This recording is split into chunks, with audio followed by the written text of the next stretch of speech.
Today we're coming at you hot with a brand new video, never been done before, Eisendrache 2 players Easter egg. Assuming you guys are doing this 2 people, like we are, you're going to have one player get 750 points and the other player getting 1,000 points. And the reason for this is because the first player, the one with 750 points, is going to buy the first door, and the player that has 1,000 points is going to buy the second door. So you're going to use any means necessary to maximize you getting points and not wasting them. You don't want to overkill zombies just to get these points, so you're going to want to, lay down in the perk machines, get that $100, maybe repair a couple windows. You also want to call in the tram, try to get a double points, maybe you get a carpenter, something like that. That way you can make sure that you're doing this the lowest round possible, making it easier later on so you don't have to be such at a high round. Also, a tip to maximize your points, you're going to want to shoot the zombies 4 times in the chest and then knife them. A knife kill is worth 130 points. A kill with a headshot is only worth 100, and then just a regular kill with like a power weapon per se is only worth 50 points. So you're going to really try to get the knife kills early on, that way you really maximize your points, and you want to put in a decent amount of shells into them, or as many as you can without killing them, to maximize your points. So we got lucky, we got a max ammo, so we knew we were good on ammo. And basically we'd shoot 4 rounds into them, and we would knife, and then once we got to our goal for our points, we'd immediately buy the doors. That way when we get to the dragon, we could start feeding them round 1. It's really important to try to feed the dragons right off the get-go so you can get the bows early on, and then you can start upgrading them. The faster you get this done, the better, because it's going to make it way easier later on. Once you're done feeding the first head, one player should have 1,250 points and the other player should have 1,500 points. That way you guys can get to the power and open up the rest of them. So the way to do this is you basically funnel all the points into the first player to at least have 1,500 points, and then once he reaches his goal, then you let the other player get 1,250 points so they can open up the first door, and then you'll be able to get to the power room and turn on the power and then start getting the other dragon heads fed. When you get the power on, you can go right ahead and build the shield, so just gather all the pieces, then find a tool bench and just build it. Doesn't really matter where you build it. And then you can have one player get the dragon head fed over in the green room, and then the other player get the dragon head fed over in the pyramid room. So basically you just kind of divide and conquer from there, and once you feed the heads, then you can get the bow, and then you can really start the Easter egg. See a penny, pick it up. All day long, you'll have a penny.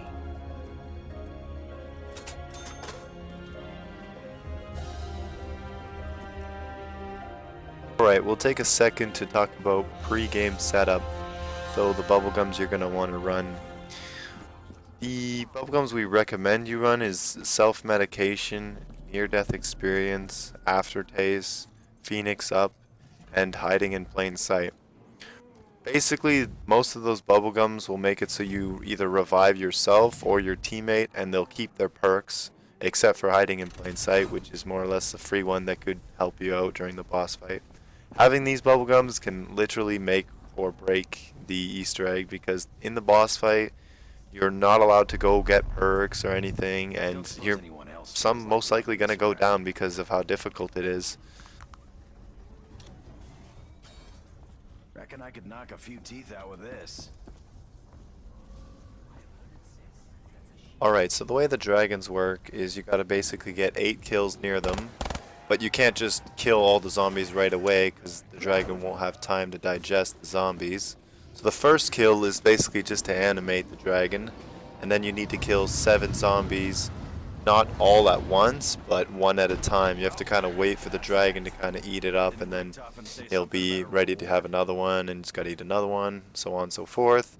You get 7 kills, and then it's going to fall apart, and that means you're done doing that dragon head, and there's 3 located in this map. Most of you guys probably already know. And once you feed all 3, then you can go get the regular bow and start the steps from there. So basically there are 4 types of upgraded bows you can go for. The ones we chose were the electric bow, void bow. Those two, reason being for those two is because we wanted the lingering effects, and the electric bow basically shoots out a tornado that pretty much zaps anything that comes close to it. And then the void bow shoots out like a little void of skulls that pretty much run after and kill anybody that goes near it. And those two lingering effects are what makes the bows really effective. And during a boss fight, you really need type of lingering effects to actually be able to live in there because of all the zombies and the craziness that comes after you. And you're also going to want to get at least turn on the death ray, and once you turn it on you can get the first piece to build the Ragnaroks. Again guys, you're going to want to be sure to turn on the death ray before going into the next step, because if you go into the next step preemptively you won't be able to put in the fuses inside the death ray.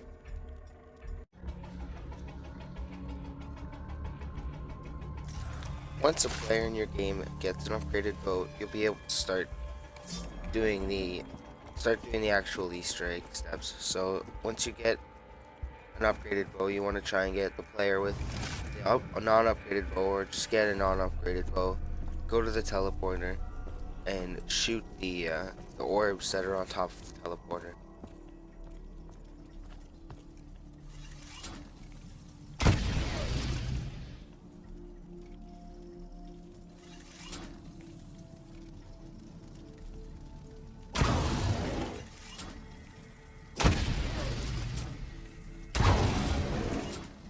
After you shoot the last orb, you're gonna hear that sound there, the Margwar growl, or that's what you call it at least. Once you shoot the last orb, you want to get the player with the upgraded bow to go around the map looking for the wisps. Now, in this clip right here, we managed to get the one wisp, but then the game doesn't load the other wisp. So we decided to keep this in to show you guys where the locations are. So the locations are, starting from where we get the wisp, is the car tire next to double tap, the box above the double tap, or like the room above double tap, and then there's telephone behind quick revive, and then you got two in the green room, the big clock, and then the radio next to, or just under the painting you do for the wolf bow. And then there's the clock that's in just next to the clock tower, where you do the fire bow, or where you start doing the fire bow. And then you've got the power room. There's a telephone right there, just behind the power switch. The last one is the globe in Samantha's room.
Let's fry and burn.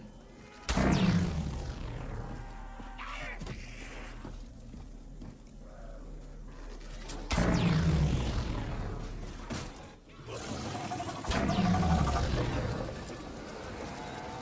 gonna need a shower to wash off all this blood.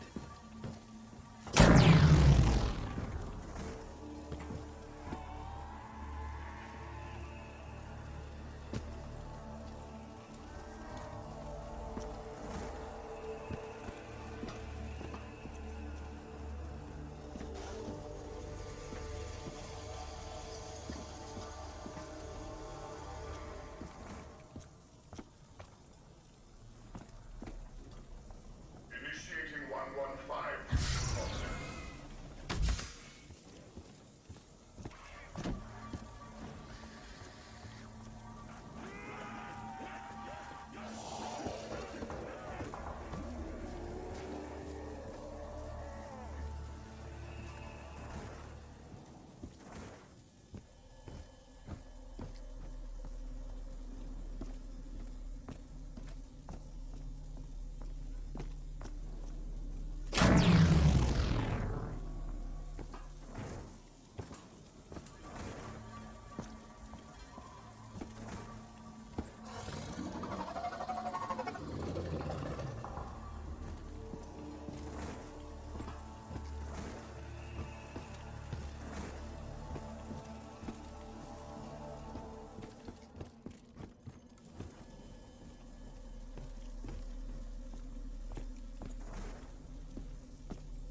Once you shoot all 4 of the wisps, you're going to want to head down to the teleporter and look inside and make sure it's purple. If it's not purple, then you didn't do it right. You're going to have to go through around and shoot all the wisps again.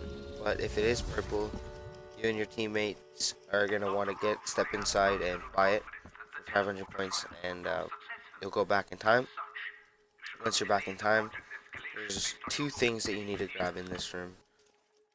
One of them being the fuses on the box next to the arrows and the book and stuff, and the other item being the cylinder of souls. Big, bright blue, you can't really miss it. It's in the corner just behind the doctor. And once you get those 2 things, you want to go back to the doctor and look at the code that he punches in, because that's important. You're going to need that code. What the hell just happened? When you come back, you're going to be teleported to the launch pad, and you want to be careful because there's going to be a panzer that spawns. So our suggestion is that you just run right past them and split up so that one person gets the zombie and one person kills the panzer, like we just did. So after you kill the panzer, you're going to want to go to the death ray and put in the fuses, assuming you've already started the death ray. Then switch it to protect. Now, once you switch it to protect, there's going to be a bunch of dogs that spawn, and they're not going to stop spawning until you put in the code in the computer. And if you manage to kill the zombie, or if you manage to start another round, you're going to have to go and do the Wisp challenge again to get another code, because the code changes every round.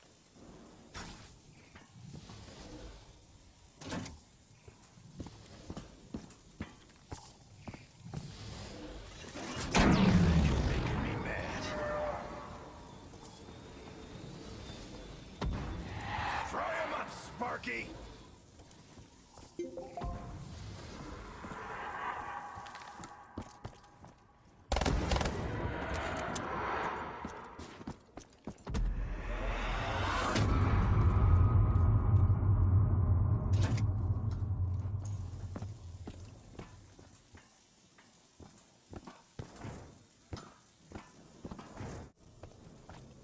once you put in the code in the computer, the vault in the teleporter room will open.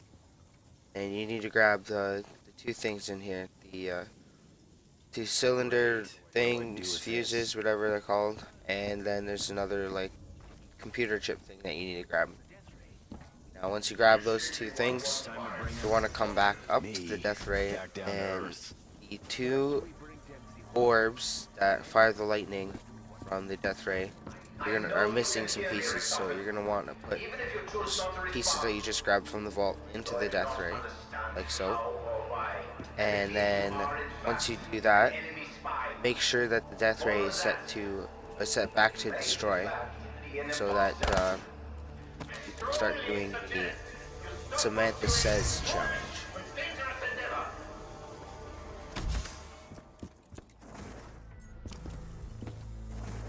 Now for the Samantha Says challenge, you're gonna want to go to the two computers, but can't do them both at the same time. So one player just goes to one computer, does that challenge, and then goes to the next computer and does the challenge again. And while you are doing the challenge, there's gonna be dogs that spawn. So just keep that in mind while you're doing the challenge. Just a little heads up. You shocked, Slackjaws?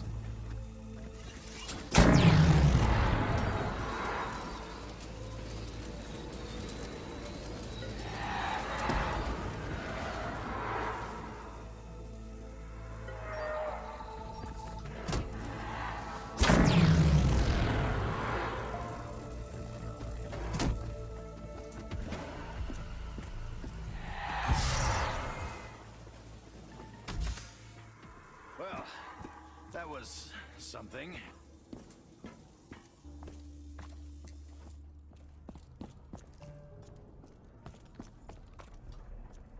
Initiating 115.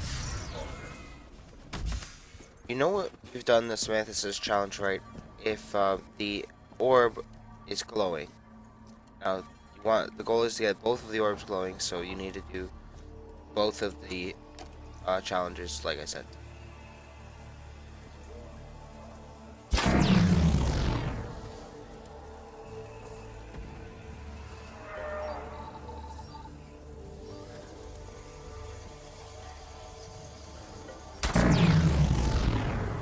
Nothing like the smell of burning freak sacks. Tell your master he ought to keep you inside.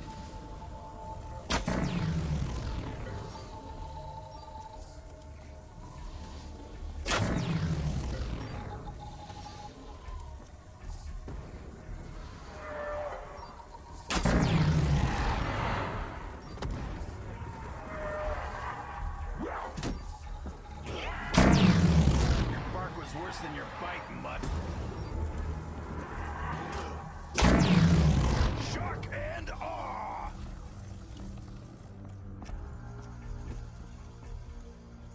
Once you've completed both challenges, both of the orbs should be lit, and now you want to go to the death ray and click X or square on the green button to bring down Dempsey and start the next step.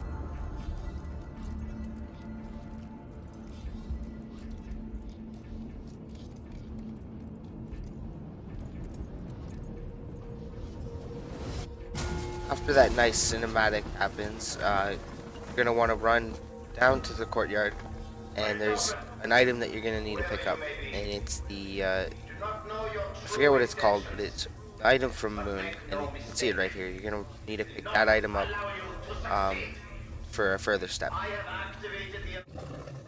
After you grab that piece, you're going to want to start a new round so you can do the Wisp challenge once again to go back in time again. So go around the map looking for the wisps, and then once you get all 4 of the wisps, you're going to want to head down to the teleporter, make sure it's purple so you confirm that you can go back in time, and yeah.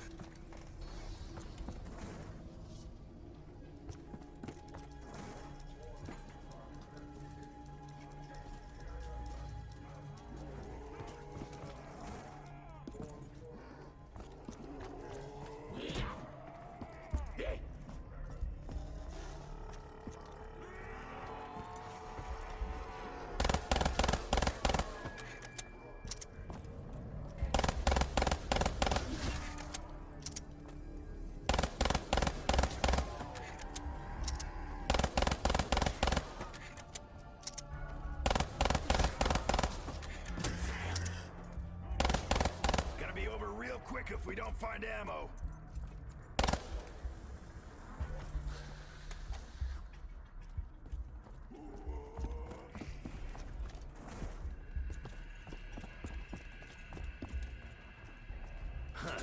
Looks even better than the chalk drawing.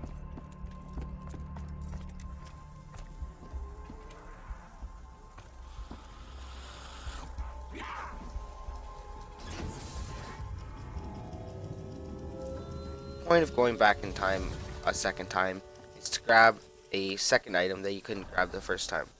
So the computer chip that you grab opens up this book here, which opens up this crate, and this crate contains a slab of something that you are going to need for the next step.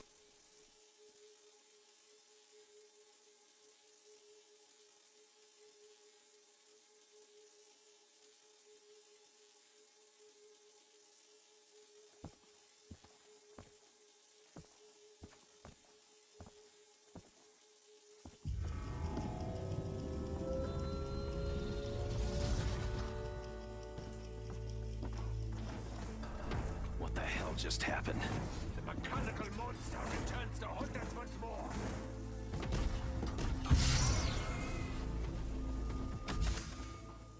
Eesh. Less often I do that, the better. Once again, when you come back in time, there's going to be a panzer that spawns. Same thing as last time, split up, one person kills the zombie, one person kills the panzer. And after you kill that panzer, you're going to want to put that slab you just grabbed into the empty spot that's under the lamppost.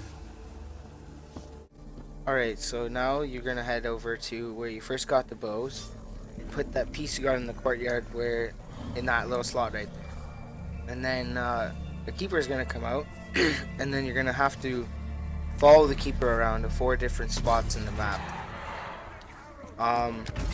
Those 4 spots, he'll stop and then there'll be a circle on the ground, and once you step in the circle will get bigger for every player that's in the circle. But basically the point of the circle is to see what bow is needed to defeat the keeper, basically. So for example, us, when we stepped in the circle, it was purple for the void bow because we had a player with the void bow. And that's another thing.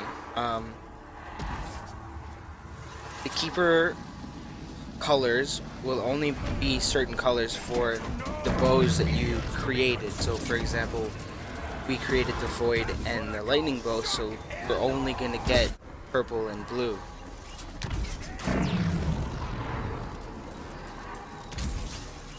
How's it feel to be in the eye of the storm? The word is what I wish never to return to. Scream all you want. It will not do you any good. Creatures of On the 3rd and 4th step, I guess, of feeding the keeper, there's going to be a panzer that spawns.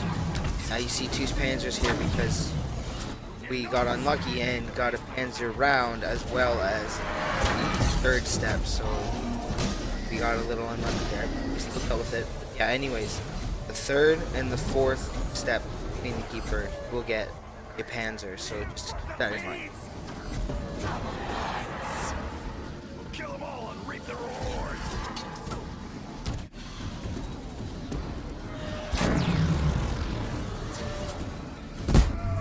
As long as you keep dying, I'll keep shooting.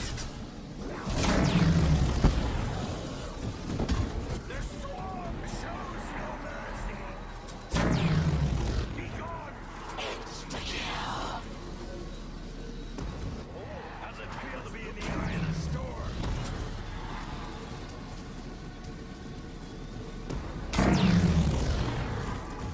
I ain't no chew toy.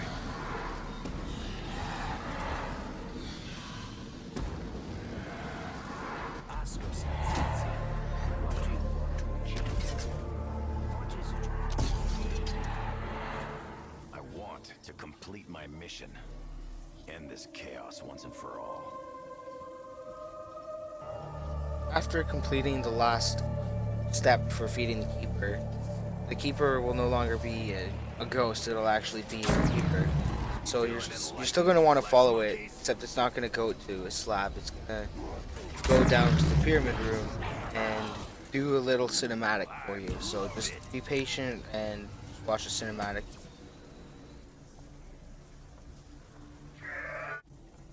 So after the cinematic's done, you're gonna want to come over to the pyramid, this corner of the pyramid, and put the cylinder in there, and that'll open up the pyramid, and that's basically the last step before the boss fight. So this is the boss fight right now. So make sure you're ready, you got everything you need, and start the boss fight. You're gonna want to take out your Ragnaroks, have all the players step on a square, and then just place them down. That's how you start the boss fight.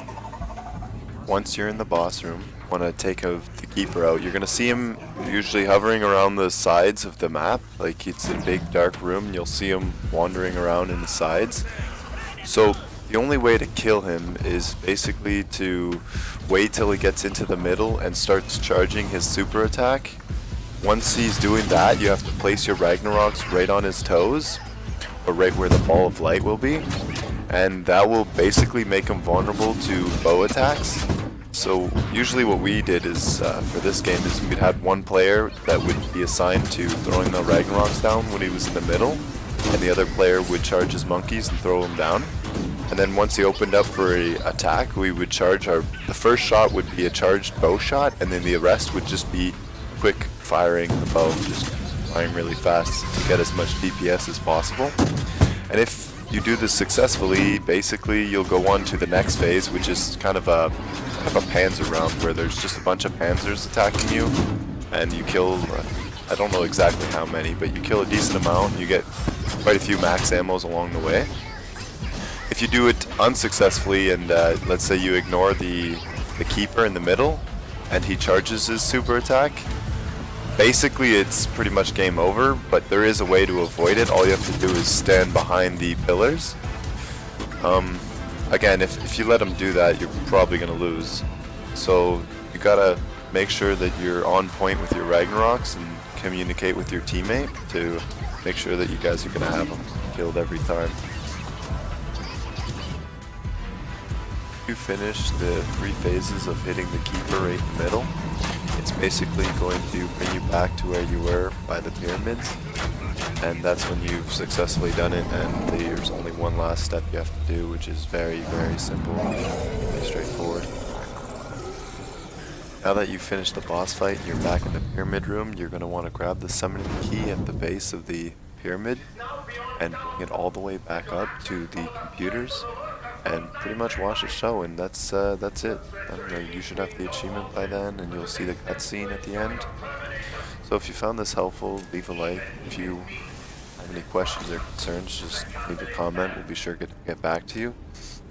And we're gonna have a description, basically telling you guys what you should have before entering the boss fight and what you need to have before entering the boss fight. So check that out, and I wish you luck in the Easter egg, and I'll catch you in the next one.